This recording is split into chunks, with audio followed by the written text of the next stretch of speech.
कहानी शुरू होती है चार्ल्स नाम के बिलियनर से जो अपनी वाइफ माइकी के साथ एक फोटो शूट कराना चाहता है, वो भी अलास्का में जाकर। लेकिन क्या ये इतना आसान है जितना चार्ल्स ने सोचा है? ऐसा क्यों, ये हमें आगे पता चलेगा। कहानी शुरू होती है अब चार्ल्स अपने प्राइवेट प्लेन से एक जगह पहुंचता है जहां पर उसकी टीम भी आ चुकी थी जो कि उसके साथ ही जाने वाली है। जिसके बाद वहां से ये लोग एक छोटे से प्लेन में बैठकर अलास्का के एक छोटे से रेस्टोरेंट में पहुंच जाते हैं और यहाँ पर चार्ल्स को उसका फोटोग्राफर बॉब मिलता है जिसकी फोटोज के हर कोई दीवाना है। इसलिए चार्ल्स ने उसे हायर किया। यहाँ रेस्टोरेंट के मालिक सबको एक चीज के लिए वार्न भी करते हैं कि इस जगह पे ये लोग ठहरे हुए हैं, वहाँ आसपास भालुओं का खतरा है, इसलिए वो जब भी कुछ खाएं तो उसके बाद उस खाने को ढक कर रख दें, वरना उसकी स्मेल से यहाँ पर भालू आ सकते हैं, जिसके बाद हम कुछ नहीं कर पाएंगे।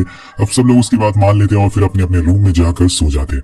उस रात चार्ल्स को बहुत भूख लगती है तो वो नीचे जाकर कुछ खाने को ढूंढने लगा। अब उसे वहां पर कुछ नहीं मिलता तो वो खुद के लिए सैंडविच बनाने लग जाता है, लेकिन तभी उसकी नजर सामने रखे एक मीट के टुकड़े पर जाती है जो कि खुला हुआ था। अब ये देखकर वो डर जाता है और फौरन जाकर उसे ढकने लगता है, लेकिन तभी गेट भी अपने आप खुल जाता है जिससे वो और ज्यादा डर जाता है। लेकिन फिर वो चुपचाप उस गेट को बंद करके ऊपर जाने लगता है, पर वो जैसे ही मुड़ता है एक भालू आकर उस पर हमला कर देता है जिससे वो दूर जाकर गिरता है और तेज तेज चिल्लाने लगता है। लेकिन तभी सब लोग वहां पर आ जाते हैं और उसे उठाते हैं और फिर हमें यहाँ पता चलता है दोस्तों कि ये बस एक प्रैंक था जो कि चार्ल्स को प्रेजेंट देने के लिए किया गया था, क्योंकि आज उसका बर्थडे है।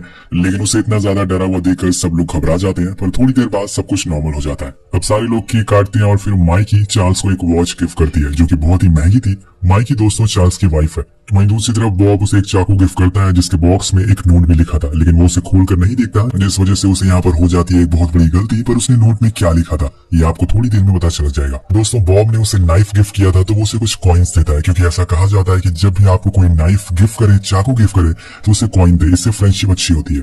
वेल अब सब लोग कल के फोटोशूट के लिए तैयार हो जाते हैं, लेकिन आज बारी थी सिर्फ माइकी के सोलो शूट की, इसलिए बॉब बस उसकी फोटोज क्लिक करता है। लेकिन दूर बैठा चार्ल्स ये सब देख रहा था। वो उसकी वाइफ के साथ फ्लर्ट करता है जो उसे कुछ खास पसंद नहीं आता। अब शूट खत्म होने के बाद बॉब बताता है कि उसे एक मेल मॉडल की जरूरत है जो माइकी के साथ पोज कर सके। चार्ल्स बोलता है कि क्यों ना मैं उसके साथ पोज करूं, तो बॉब मना कर देता है, वो भी बिना वजह बताए। उसी दौरान बॉब की नजर उसी रेस्टोरेंट में रखी एक फोटो पर पड़ती है। उस फोटो को लेकर ओनर से पूछता है कि ये कौन है, तो वो बताता है कि ये जैक हॉक है जो कि एक प्रोफेशनल शिकारी है। तो बॉब कहता है कि ठीक है, इसे यहाँ पर बुलाओ, मैं इसके साथ फोटो लेना चाहता हूँ। वो बताता है कि इसे ढूंढना इतना आसान नहीं है, ये हमेशा शिकार पर ही रहता है, पर तुम्हें मैं एक एड्रेस देता हूँ, वहाँ जाओ, अगर वो मिल गया तो ठीक है, वरना तुम्हारी किस्मत खराब है। तो उन सबको उसका पता बताता है जो अलास्का के काफी अंदर था, जहाँ पे ठंड बहुत ही ज्यादा थी, इसलिए वहाँ जाना इतना आसान नहीं था। चार्ल्स कहता है कि कोई नहीं, मैं भी तुम लोगों के साथ जाऊंगा। तो दोस्तों चार्ल्स को जंगल के बारे में काफी नॉलेज होती है, तो बॉब, उसका असिस्टेंट स्टीफन और चार्ल्स उस प्लेन में बैठ जाते हैं और वहां पहुंचने की तैयारी में लग जाते हैं। लेकिन वहां जाके उन्हें एक नोट मिलता है जिस पर लिखा था कि अगर आपको मुझसे कुछ बात करनी है तो पहले लिखे गए पते पर आ जाइए, कि इस समय पर मैं शिकार पर हूँ। अब पायलट बताता है कि ये जगह नॉर्थ में पड़ेगी जहाँ जाना बहुत ही खतरा है, और चार्ल्स उसे चलने को कह देता है। तो वो लोग उस पते के लिए निकल जाते हैं, लेकिन रास्ते में कुछ गड़बड़ हो जाती है और उनके प्लेन से पंछियों का झुंड टकरा जाता है, जिससे कि उनके प्लेन के दोनों इंजन बंद हो जाते हैं और वो सीधा जाकर समुद्र में गिरता है, जहाँ का पानी कुछ ज्यादा ही ठंडा था, जिसमें उनका पायलट तो मारा जाता है, लेकिन ये तीनों बच जाते हैं। स्टीफन की हालत बहुत ही खराब थी, इसलिए बॉब उसे उठाकर किनारे तक लाता है। अब तीनों को बहुत ही ज्यादा ठंड लग रही होती है, इन्हें फौरन आग जलानी होगी, लेकिन ये इतना आसान नहीं है क्योंकि उसमें बहुत ही टाइम लगेगा और तब तक ये तो मारे जाएंगे। तभी बॉब को याद आता है कि उसके पास एक मैच बॉक्स है जो कि वाटर प्रूफ है। वो फौरन वहां पर आग जलाता है और तीनों उसी आग के पास उस रात को काटते हैं। जब सुबह होती है तो तीनों की हालत चलने लायक हो चुकी थी। बॉब कहता है कि हमें यहीं रुकना चाहिए ताकि हमें कोई ढूंढ सके, लेकिन चार्ल्स कहता है कि हम यहाँ फंसे हैं, ये किसी को भी पता नहीं है, इसलिए बेहतर होगा कि हम लोग जैक के कैबिन तक जाएं, जहाँ से हमें मे भी कोई देख सके, जो कि नॉर्थ में है। अब यहाँ स्टीफन भी उसकी बात से राजी था, इसलिए वो तीनों आगे बढ़ते रहते हैं। रास्ते में चार्ल्स अपनी वाइफ के बारे में बॉब से पूछता भी है क्या उसका अफेयर चल रहा है उसके साथ, तो बॉब उसे समझाता है कि हम दोनों साथ में काम करते हैं जस्ट, और कुछ भी नहीं है। और आगे चलते हैं और कुछ देर बाद उन्हें झाड़ियों में से कुछ आवाजें सुनाई देती है जो असल में एक भालू की थी। जी हाँ, असली भालू। वही लोगों की तरफ बढ़ रहा था और उसे देखकर ये भागना शुरू करते हैं, लेकिन आखिर कब तक ये लोग भागते रहेंगे, क्योंकि आगे एक नहर आ चुकी है जिसे कि पार करना बहुत ही जरूरी है। तो चार्ल्स उन लोगों से कहता है कि कटे हुए पेड़ को उठाकर उस तरफ करो जिससे कि एक पुल बन जाएगा। तीनों फौरन उस पेड़ को उस नहर पर लगा देते हैं जिससे कि एक रास्ता बन जाता है और फिर एक एक करके उस पार जाने लगते हैं। लेकिन जब चार्ल्स की बारी आती है तो वो लटक जाता है और तभी वहां पर वो भालू भी आ जाता है। अब वो भालू उस पुल पर चढ़ नहीं पाता जिससे कि वो वापस चला जाता है और इसी वजह से चार्ल्स की जान बच जाती है। लेकिन कुछ ही देर के लिए चार्ल्स बॉब से कहता है, लेकिन कुछ ही देर के लिए दोस्तों अब चार्ल्स बॉब से कहता है कि सारे फ्लेयर्स उस नहर में गिर गई है, अब हम लोग कोई भी सिग्नल नहीं दे पाएंगे। तो वो कहता है कि कोई बात नहीं, हम कोई और तरीका ढूंढ लेंगे। इसके बाद वो लोग उसी रास्ते पर आगे बढ़ते हैं, लेकिन घूम कर वापस वहीं आ जाते हैं जहाँ से इन्होंने शुरुआत की थी। अभी देखकर चार्ल्स बहुत ही गुस्से में आ जाता है, लेकिन स्टीफन उसे समझाता है कि हमें यहीं पे रुकना चाहिए, आगे जाने से खतरा खाली नहीं है। लेकिन इन्हें अब भूख भी लग चुकी है, जिसके लिए चार्ल्स स्टीफन को वही बॉब का चाकू देता है और कहता है कि इसे एक भाला बनाकर मछली पकड़ लो। तो वो चला जाता है, लेकिन कुछ देर बाद उसके चीखने की आवाज आती है। तो चार्ल्स भागते हुए उसके पास जाता है और देखता है कि उसने चाकू गलती से अपने पैर में ही घुसा लिया, जिस वजह से वो बहुत ही दर्द में है। तो वो लोग फौरन उसका इलाज करते हैं और उसके पैरों में बेल्ट बांध देते हैं ताकि खून ज्यादा ना बहे। इसके बाद चार्ल्स बॉब को उसके कपड़े देता है और कहता है कि इसे जाकर जला दो। अब इसके बाद वो लोग वही रात गुजारते हैं, क्योंकि ऐसी हालत में स्टीफन का आगे चल पाना बहुत ही मुश्किल था। कुछ देर बाद बारिश होना शुरू हो जाती है और इसी दौरान चार्ल्स देखता है कि बॉब ने उस कपड़े को जलाया नहीं है, बल्कि वही फेंक दिया है, जो जाकर एक पेड़ पर लटक चुका है। अब दोस्तों, इसकी स्मेल को सूंघकर उनके पास एक भालू आ गया था। अब यहाँ चार्ल्स के पास दो ऑप्शन होते हैं, या तो बॉब को इस चीज के लिए वो बुरा भला कहता या फिर वहां से भागना शुरू करता।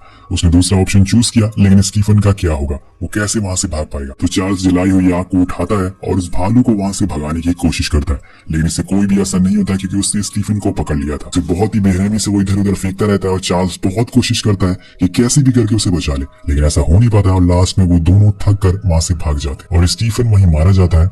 अब अगली सुबह ठंड बहुत ही ज्यादा बढ़ चुकी थी, बर्फबारी भी होना शुरू हो जाती है। दोनों को स्टीफन की मौत का बहुत ही अफसोस होता है, लेकिन सबसे ज्यादा चार्ल्स को, कि वो उसे बचा सकता था पर बचा नहीं पाया। अब वो पूछता है कि हम लोग क्या खाएंगे, आखिर कब तक हम ऐसे ही भूखे घूमते रहेंगे। और तब जाकर ये लोग बड़ी ही मुश्किल से एक गिलहरी का शिकार करते हैं और इसी बीच उन्हें एक आवाज सुनाई देती है, जो कि एक हेलीकॉप्टर की होती है, और वो हेलीकॉप्टर इन्हीं दोनों को ढूंढ रहा था। अब दोनों उसके पास भागते हैं। चार्ल्स आवाजें लगाता है, लेकिन कुछ नहीं होता, इनकी फ्लेयर्स भी अब गुम हो चुकी है। तो ऐसे दोस्तों, किसी प्लेन को पास बुलाना बहुत ही ज्यादा मुश्किल है, ये किसी को सिग्नल दे ही नहीं पाएंगे और किसी को पता नहीं चलेगा कि यहाँ पर मौजूद है। अब यहाँ बॉब चार्ल्स पे चिल्लाना शुरू कर देता है कि ये सब जो कुछ भी हो रहा है वो बस उसकी वजह से हो रहा है, क्योंकि उसकी वजह से वो यहाँ पर आए थे। अब यहाँ बॉब बातों ही बातों में कई सारी ऐसी बातें बोल देता है जिसकी असल में बॉब को उससे नहीं बल्कि उसके पैसों से दिक्कत है, लेकिन उसे ये भी बात अच्छे से पता थी कि अगर वो दोनों अलग अलग हो गए तो मारे जाएंगे, इसलिए वो कुछ जवाब नहीं देता और चुपचाप वो दोनों फिर से आगे बढ़ने लगते हैं। सफर इन दोनों के लिए बहुत ही लंबा होता जा रहा था, क्योंकि एक तो इन्होंने कई दिनों से कुछ खाया नहीं है, ऊपर से इतनी ज्यादा ठंड है कि बर्दाश्त कर पाना मुश्किल था। लेकिन ये दोनों फिर भी बस चले जा रहे थे। इनका यहाँ से बीच आसमान के नीचे रुकना खतरे से खाली नहीं था, क्योंकि भालू या फिर कोई भी जानवर इन पर हमला कर सकता था। कुछ समय के बाद इन्हें भूख लग जाती है, तो बॉब मछली पकड़ने के लिए एक जाल बनाता है। तभी वहाँ पर वही भालू दोबारा आ जाता है, जो शुरुआत से इनके पीछे पड़ा हुआ था। अब दोनों वहाँ से भागना चालू कर देते हैं और फिर जंगल में जाकर एक आग का घेरा बनाकर वहीं रुक जाता है, ताकि वो भालू इनके करीब ना सके। लेकिन इन्हें भी ये बात अच्छे से पता थी कि जैसे ही आग बुझेगी वो भालू फिर से इन पर हमला करेगा, उससे पहले इन्हें कुछ न कुछ करना पड़ेगा। तो अगले दिन जब वो लोग की आग खुलती है, तो चार्ल्स कहता है कि हमें ऐसे बैठे नहीं रह सकते, तब तक हम ऐसे भागते रहेंगे। हमें खुद की जान बचाने के लिए हमें उसकी जान लेनी पड़ेगी, हमारे पास बस यही एक ऑप्शन है। पर बॉब मना कर देता, क्योंकि वो भालू साइज में उनसे बहुत ही बड़ा था और अगर एक भी चूक हुई तो हम दोनों को मार डालेगा। तब चार्ल्स उसे बताता है कि जो इंडियन बॉयज होते हैं वो ऐसे भालू को थप्पड़ मार कर आ जाते हैं और हम लोग उसके पास तक नहीं जा पा रहे।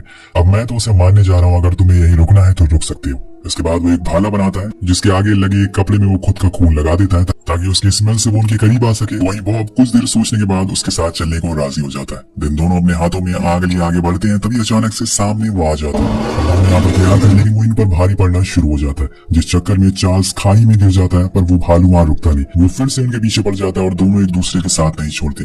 वो दोनों डट कर उसका सामना करते रहते हैं, पर एक समय आ जाता है जब बॉब कमजोर पड़ने लगता है। इस वजह से भालू उस पर हमला कर देता है और वो घायल हो जाता है। लेकिन उसी दौरान चार्ल्स उसका ध्यान खुद की तरफ आकर्षित करता है और जैसे ही वो उसके करीब आता है, वो वही भाला उसके अंदर घुसा देता है, जिससे फाइनली वो मारा जाता है। अब वो दोनों उसकी खाल को निकाल कर खुद के ऊपर डाल लेते हैं, ताकि वो ठंड से बचे रहे। ये इनका पहला शिकार था, लेकिन अब इन्हें जाना कहाँ, इस बात का इन्हें पता लगाना होगा। तो चार्ल्स माइकी की दी हुई वॉच में से निडल निकाल लेता है और फिर उसकी मदद से एक कंपास बनाता है और उन्हें पता चल जाता है कि आगे उन्हें किस दिशा में जाना है। दोनों अब चढ़ाई करना शुरू करते हैं। चार्ल्स के लिए सफर बहुत ही दर्दनाक था, क्योंकि उसकी उम्र हो गई थी और अब से ज्यादा दिनों तक वो चल नहीं सकता। लेकिन यहाँ दोस्तों, उसकी हिम्मत की दाद देनी पड़ेगी। अब काफी लंबा सफर तय करने के बाद उन्हें एक कॉटेज मिलता है, जो मे बी किसी शिकारी का हो सकता है। काफी लंबा सफर तय करने के बाद उन्हें कॉटेज मिलता है, जो मे बी किसी शिकारी का हो सकता है, जिसका इस्तेमाल बहुत दिनों से नहीं किया गया था। अब अंदर जाने पर उन्हें एक बंदूक, मैप और कुछ जरूरतों का सामान मिलता है। उन्हें बाहर एक बोर्ड भी मिलती है। मैप में देखने से उन्हें पता चल जाता है कि वो अपने उस रेस्टोरेंट से कितनी दूर है। एयर बॉब बाहर बोर्ड को चेक करने के लिए जाता है, तो वहीं चार्ल्स अंदर कॉटेज से कुछ सामान लेने लगता है। उसी दौरान उसे अपने चाकू वाले बॉक्स में वही नोट मिलता है, जिसका जिक्र हमने कहानी की शुरुआत में किया था। उस नोट में चार्ल्स के लिए खरीदे गए सामानों की लिस्ट थी, जिसे पता चलता है कि जो वॉच माइकी ने चार्ल्स को दी थी, वो असल में उसने बॉब के लिए खरीदी थी, लेकिन उसने बाद में वो चार्ल्स को दे दी। और ये सारी चीजें देखकर वो समझ जाता है कि उसकी वाइफ और उसके दोस्त उसे धोखा दे रहे हैं। और तभी वहाँ पर बॉब भी आ जाता है, जो इस बात से राजी करता है और उसे कहता है कि तुम्हें क्या लगता है कि तुम्हारी वाइफ तुमसे प्यार करती है, उसने बस तुम्हारे पैसों के लिए तुमसे शादी की। ये सब सुनने के बाद चार्ल्स को जवाब नहीं देता। वही बॉब दोस्तों फंस चुका था, तो वो उसकी तरफ बंदूक तान देता और कहता है कि हम दोनों ने ही मेहनत करी थी, लेकिन किस्मत ने हमेशा तुम्हारा साथ दिया। अब ऐसा कुछ नहीं होगा, तुम्हें मारने के बाद मैं तुम्हारी वाइफ से शादी कर लूंगा और सब कुछ मेरा हो जाएगा। उसे लेके बाहर जाता है मानने के लिए, लेकिन चार्ल्स बहुत ही चालाक था। यही वजह है कि वो बेलिनर है,